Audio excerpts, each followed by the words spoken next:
Hong Kong கடந்த செவ்வாய்க்கிழமை இரவு தொடங்கி புதன்கிழமை காலை வரை கிட்டத்தட்ட 10,000 மின்னல் தாக்கியதாக அந்நகரின் வானிலை ஆய்வு மையம் தெரிவித்துள்ளது.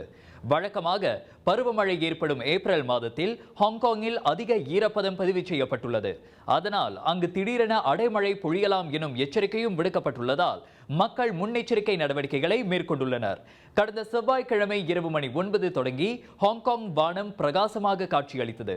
சுமார் 1 மணி நேரத்தில் அங்கு 5,914 மின்னல்கள் பதிவு செய்யப்பட்டதாக கண்காணிப்பு மையம் தெரிவித்தது. அதனைத் தொடர்ந்து புதன்கிழமை காலை மணி 10:59க்கும் 9,437 மின்னல்கள் தாக்கின. அவற்றில் பெரும்பாலானவை ஹாங்காங்கின் கிழக்கு மாவட்டத்தை தாக்கியதாக கூறப்படுகிறது.